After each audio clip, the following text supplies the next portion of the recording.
Hola, soy Miguel Ángel Fondisier y esta es mi presentación para las 26 jornadas de fomento de la Universidad Jaume I de Castellón. Bueno, como he dicho, Miguel Ángel Font es mi nombre y mi profesión me dedico al cine. Soy director, guionista y desde hace casi un añito pues estoy doctorándome dentro de lo que es el programa de lenguas aplicadas, literatura y traducción en la rama de traducción creativa, literaria y audiovisual con la directora de tesis Irene de Iges Andino.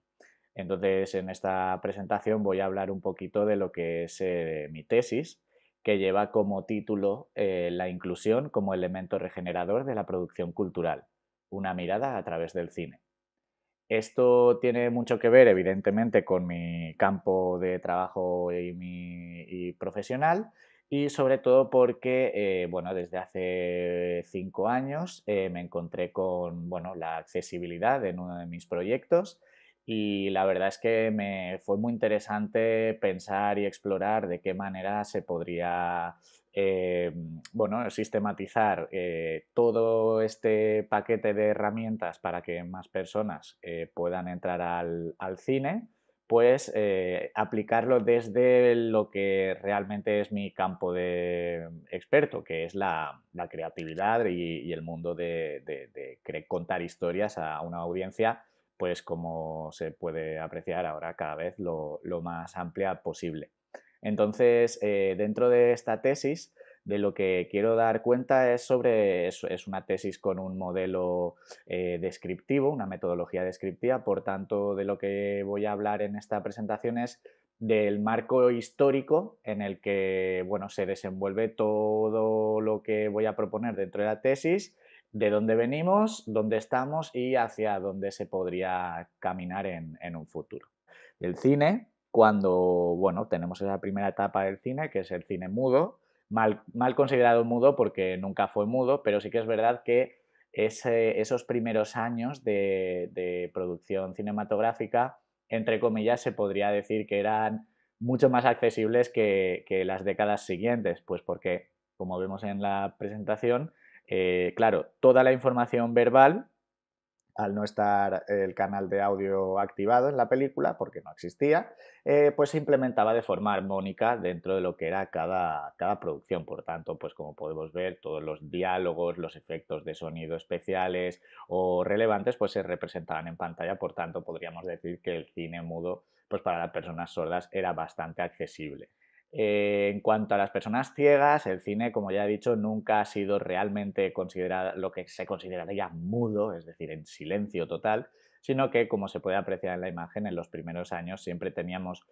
pues una orquesta que tocaba en directo, además muy curioso que tocaban de cara a la imagen pues para ir acompasando todo lo que ocurría en pantalla. Y no solamente estamos hablando de la cuestión de música, sino que tenemos también el tema de que existían actores o narradores que durante las imágenes y durante lo que estaba ocurriendo en pantalla, pues como vemos, iban describiendo o contando o haciendo un poco la representación para que la audiencia pues estuviera lo más entretenida y conectada a la pantalla posible. Todo esto estaba muy bien, pero claro, el cine tenía que avanzar y en 1927 pues llega El cantante de jazz, que fue la primera película considerada sonora. Entonces, claro, aquí se da una problemática y es que desde 1927 en adelante la accesibilidad o el cine accesible no se considera.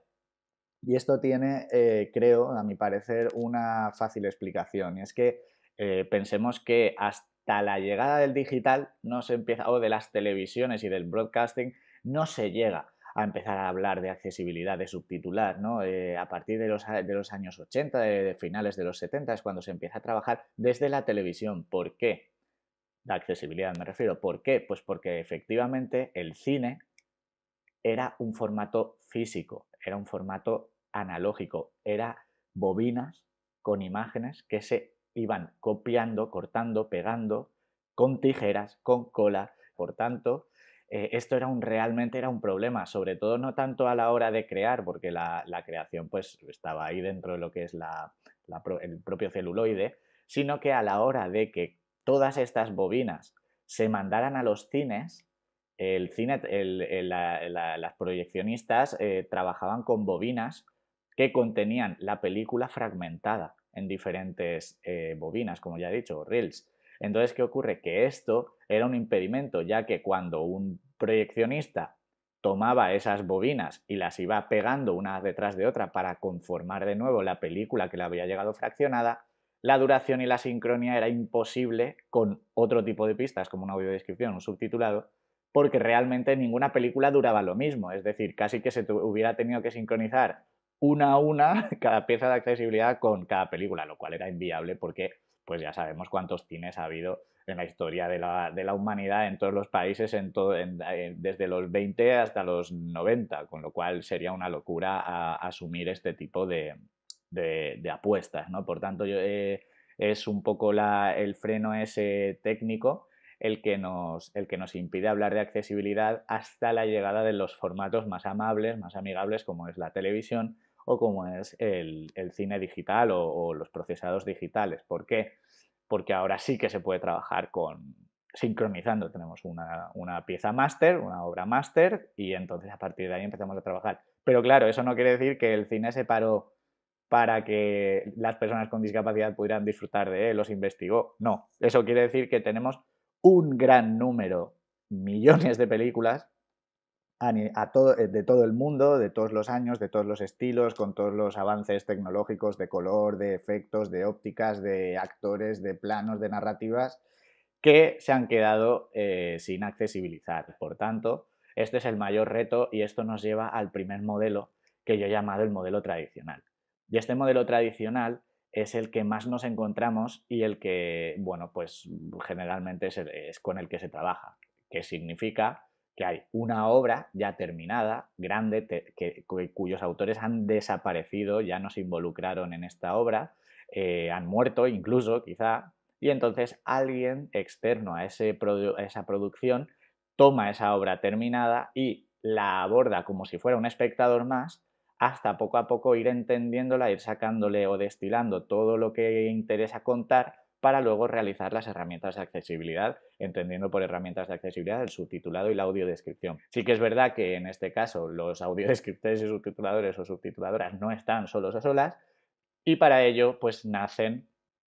una serie de normas, como es la norma UNE, la norma AdLab, otras tantas, que intentan pues poner o recomendar bueno, requisitos que deberían de tener las audiodescripciones o subtitulados para poder llegar y lograr a una audiodescripción, una accesibilidad pues lo más eh, de la mejor calidad posible, teniendo en cuenta que siempre estamos dentro de un modelo en el que la obra ya está terminada y el audiodescriptora llega como puede a esta obra para transmitírsela a la audiencia que no ha podido disfrutar de ella. Pero bueno, por no hacer el cuento largo, sí que es verdad que después de hacer una búsqueda rápida en Google, sí que apreciamos pues, que dentro de las preguntas de los usuarios, la segunda más votada es ¿cómo te quitas la audiodescripción? Y la cuarta es cómo la pongo, pero la tercera y la primera es como qué significa audiodescripción y cómo se describe el audio. Entonces, creo que es un ejemplo muy pequeñito, más anecdótico que otra cosa, pero que sí que nos muestra que la audiodescripción como tal no está integrada o no se conoce en la medida de lo que se debería de conocer y que su calidad pues muchas veces varía mucho dependiendo del audiodescriptor, de la película, del tipo de escenas a las que se ha enfrentado el técnico en accesibilidad. Por tanto, bueno, pues todo este vaivén, aunque es el modelo más extendido y que va a tener que seguir existiendo porque hay muchísimo patrimonio por accesibilizar y que como todavía no se está aplicando desde las productoras que todo esto se contemple como una pieza más dentro del engranaje audiovisual, pues bueno, sí que el modelo tradicional va a seguir por muchísimos, muchísimos, muchísimos años, creo que nunca va a desaparecer, pero es ese primer modelo que viene para cubrir esa necesidad de ese legado histórico de un formato totalmente analógico que de repente pues cambia y se vuelve digital y con ello pues se puede trabajar mejor. ¿Vale? Por tanto, alguien tenía que tomar el camino adecuado y llegamos a un modelo híbrido. Ese modelo híbrido deja atrás esa obra monolítica y ese equipo de accesibilidad que va un poco detrás de ella, y de lo que se trata este modelo y en lo que todo el mundo concuerda dentro de estas pautas es que hay que empezar antes. esto de que una persona se sienta a ver la película y analizarla sin contacto con el equipo, sin contacto muchas veces con las personas con discapacidad, que es la propia audiencia, etcétera, esto ya se quita. Y entonces aparece este esquema. Este esquema en el que, en mi opinión, los gobiernos y las leyes lo que hacen es, ya te dicen que la accesibilidad tiene que estar hecha desde antes, las instituciones y los usuarios herederas de ese modelo tradicional o de producciones o de haber consumido cine sin accesibilidad durante tantísimos años piden una serie de cosas que no siempre tienen que ver exactamente con la realidad de cómo se hace una película, sino que piden cosas que ellos o ellas que necesitan y las piden de una forma pues a veces poco documentada, poco realista. Luego tenemos los centros de conocimiento, pero por ejemplo pues también es curioso que yo para poder hacer mi tesis sobre todos estos temas tenga que irme a la rama de traducción cuando yo dentro de la rama de audiovisual es la que soy experto y en la que debería estar hablando de esto, pero curiosamente dentro de la rama de audiovisuales nada de esto se toca ni se le espera mucho porque la rama desde la que se trabaja más es la traducción, ¿no? Y sobre todo audiodescripción y subtitulado. Y luego tenemos las empresas privadas que más o menos pues siempre, como siempre, se adscriben a las causas sociales y bueno, pues utilizan u otros agentes pues una causa social para poderse al lado de lo que interesa en cada momento, ¿no? Entonces, sí que es verdad que hay esfuerzos muy loables y sobre todo, pues ya está habiendo, como he dicho, un intento de decir, no, vamos a hacerlo desde antes. Pero al final creo que sí que es algo común que la obra de repente ya no es ese proyecto enorme, megalítico, que importaba totalmente y luego ya venía la accesibilidad, sino que se vuelve algo pequeño y algo en lo que se dice más cómo tiene que ser la obra que trabajar a un nivel en el que la obra y el contenido accesible estén al mismo nivel. Por tanto, pues bueno, se puede certificar y además que la oferta cultural a día de hoy para las personas con discapacidad es débil, que no existe un perfil definido para profesionales de la accesibilidad, como se dice desde el Centro Español de Subtitulado y Audiodescripción, se sigue especificando que no existe un perfil definido sobre qué estudiar para ser profesional de la accesibilidad. Sobre todo, como ya he dicho, que el gran reto para mí es, como director además, trabajar con los equipos de accesibilidad juntos y por tanto creo que se necesitan nuevas iniciativas y flujos de trabajo para mejorar la calidad. Por tanto, llegamos al modelo inclusivo que es un poco lo que vamos a describir dentro de la tesis. Este modelo, bueno, pues empieza a trabajar la accesibilidad desde el origen, pero el origen no es la preproducción de una película, el origen es el guión porque puedes hacer un guión accesible o pensando en inclusión, pero que ese se quede en un cajón y eso no tiene por qué decir que ese guión deje de ser accesible, ¿vale? Entonces, no es que la producción sea accesible, es que desde el guión entendamos que esto se puede trabajar. Por tanto, lo que vamos a hacer es hablar de que cómo cuando aplicas inclusión o accesibilidad desde el guión, todo cambia y por eso el título de la tesis es la inclusión como elemento regenerador de la producción cultural. Además, vamos a trabajar con un corpus bastante rico que hemos estado desarrollando a lo largo de los años. Hemos desarrollado cortometrajes desde el modelo tradicional, cortometrajes multisensoriales y con eventos de diseño universal, cortometrajes inclusivos desde el origen, documentales inclusivos, incluso un largometraje que ya desde el propio financiado por el gobierno de España y que ya en su propia web se ha tildado a este proyecto, si se ve en las etiquetas, como cine inclusivo, con lo cual tenemos bastante corpus para poder describir y definir bastante bien nuestra experiencia dentro de lo que es el cine inclusivo, trabajando con equipos con personas con discapacidad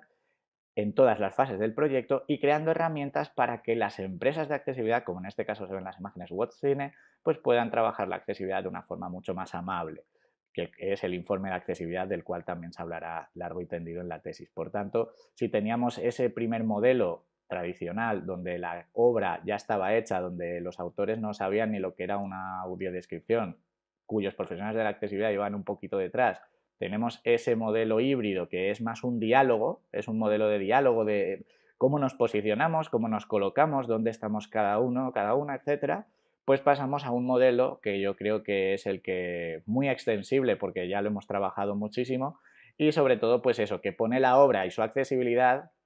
al mismo nivel teniendo en cuenta desde el centro y desde un gran número de ángulos posibles a la persona usuaria, a la persona con discapacidad. Por tanto, este modelo ya no solamente se habla de accesibilidad, sino se habla de inclusión. Y esto es un poco de lo que va a ir la tesis. Y nada, quiero con esto concluir. Este es mi contacto, si alguien tiene alguna duda, etcétera. Y pues quiero agradecer a las personas que han escuchado esto y bueno, espero que nos veamos pronto fuera del marco de los vídeos y de la pandemia. Un saludo, gracias.